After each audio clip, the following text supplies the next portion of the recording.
Well, hey there, Nick. Howdy. Are you ready to get swindled? Is that... No. Are you ready to swindle? Never. Maybe. You're doing the swindling. If I have to pick one, I would rather be the swindler than the swindly. Yes. I think you're right, and I think the folks at Size 5 Games here also feel that way, because in the Swindle, which we're playing right now, a little sort of PC stealth roguelike platformer game. That's an interesting combination of words right there. It is. It sure is. And it's kind of like one of those meets, but it works, I think. So this is the Swindle. Size 5 Games just came out this week, in fact. And you're basically playing as one of these little steampunk adventurer thieves. And you're in this world. Every single level is procedurally generated. And you are basically infiltrating every level. It's a house or a property of some kind. You're getting rid of these robot steampunk clanky guards, and you are stealing a whole lot of money every single time.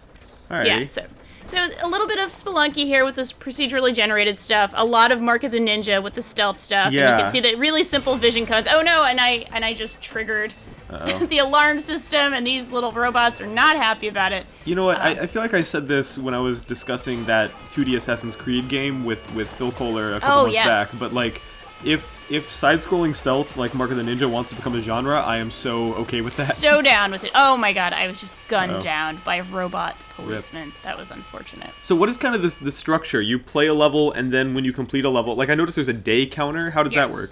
Yes, so you basically, in the premise, you have 100 days before Scotland Yard creates a supercomputer or some kind of technology that will somehow make it impossible for you to be an awesome thief. Now, basically, you go on these heists. Each level is a day. A heist is a day, basically. Oh no, there's another. Oh my god, triggering these things. I think I decided to just go right back up to my airship here. And here you'll see sort of the overworld structure, basically.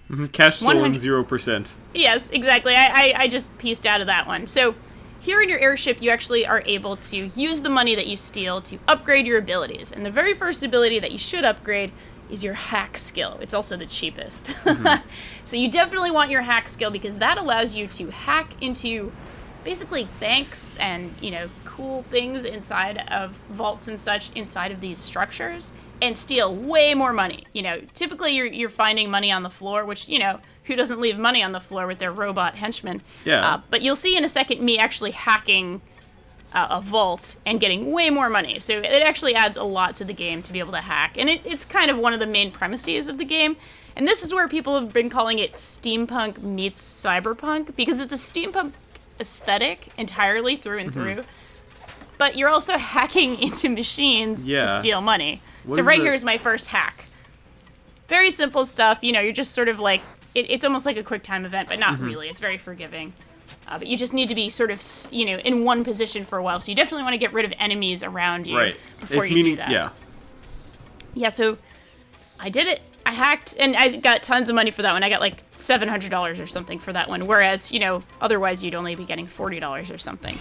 Oh no! And rip. You see, I made it rain, because if you have a lot of money, it definitely pours on you. So in order for any of that cash to be considered stolen and for it to be added to your inventory, you have to haul it back to your escape vessel there. Back to your escape vessel, which goes back up to your airship, which allows you to, again, upgrade your abilities. So there's a really nice feedback loop here in the gameplay. So, moment to moment, it's basically a stealth game.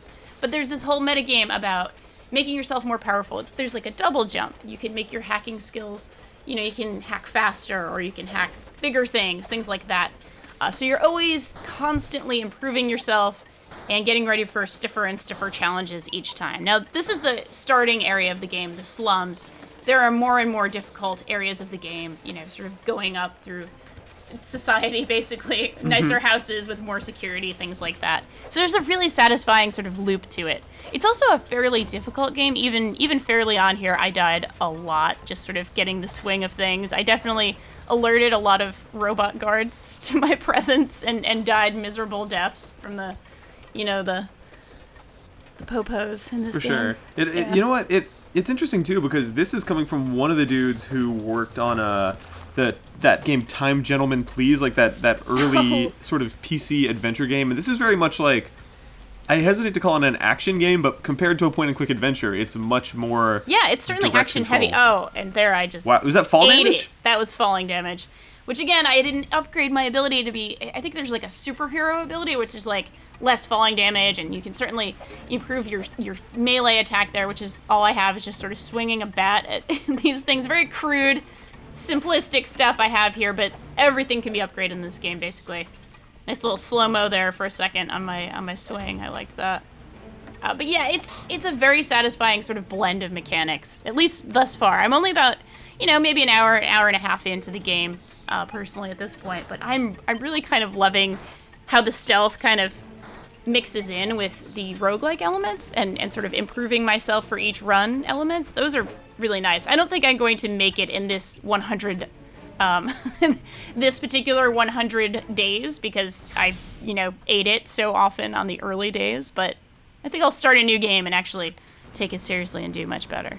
I'm happy that this is happening. Like, I'm happy to see stealth games coming back just from a visual perspective that we never really saw for the first couple decades of stealth gaming. Like, I always associated stealth with 3D, and yeah, I'm glad to see developers exploring this idea.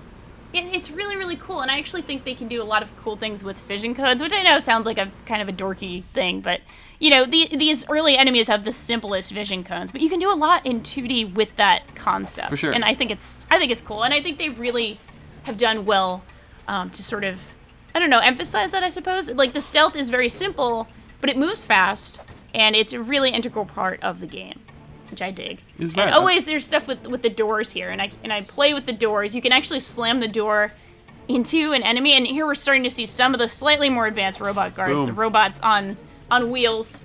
The presence of a wheel, that's always a sign of an advanced society, clearly.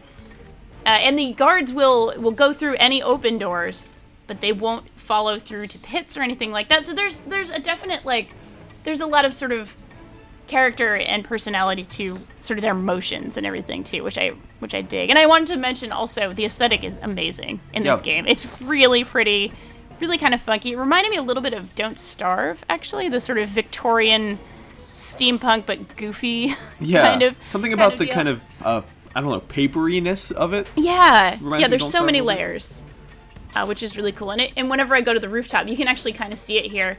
That little transition from, the black and white background to the color background is really cool. Mm-hmm. The way they emphasize, you're on the indoors now, you're in the outdoors now.